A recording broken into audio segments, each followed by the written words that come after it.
Now,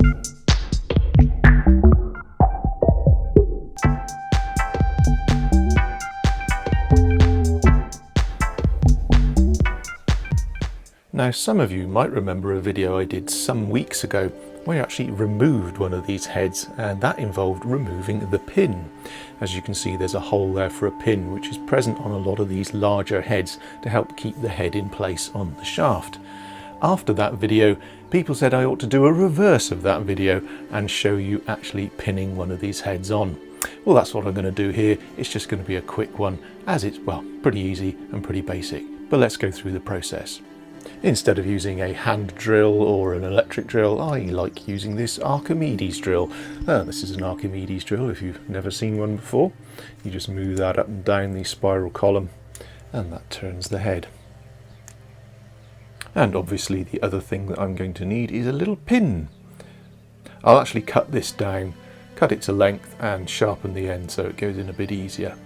Because my pin head here is actually going to sit flush on the shaft, I need to check that the pin is not too long, so I quickly measure it against the diameter of the socket, and that means I can now cut it to length.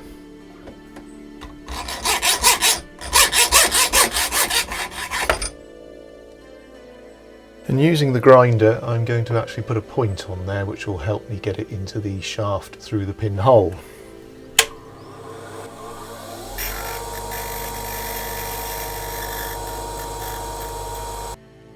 There we go, hopefully that'll help me get that in a bit easier.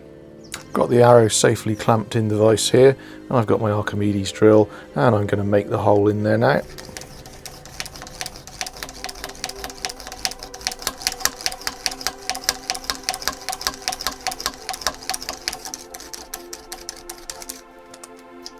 Okay, that's gone all the way through, and now we can get the pin in.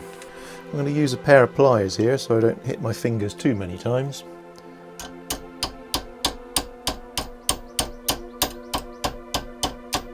Okay, that's started. I can get rid of the pliers.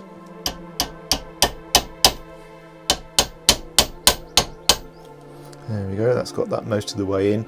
To get this bit flat against the actual socket, I'm going to place it on the anvil section of the vise here and give it a bit of a harder hit. Holding this as steady as I can whilst also trying to film this, I'm going to try and tap this in a bit more.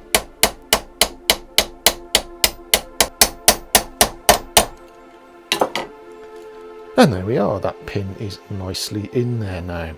I've actually made it a little bit more flush by using a file and filing down the head so that it matches more the height of the actual socket itself, purely for aesthetics. There's no real reason.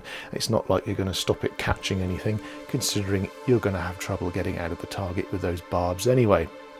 So yeah, thanks for posing that question, those 2 or 3 people that responded to my other video where I was taking out a pin. To me these things are obvious and day to day, and I'm doing them all the time, so I don't always think that you're going to find it interesting as a video. So there we are, it's over to you. Please go down to the comments and let me know what you want to see next, and I'll try and add it to the list of videos that I'm making. If you want to be first to be notified about when we're doing new videos, subscribe and hit the notification bell and you'll get them sooner. Well, yeah, thanks for watching. Hopefully you found that interesting, and I'll see you again soon.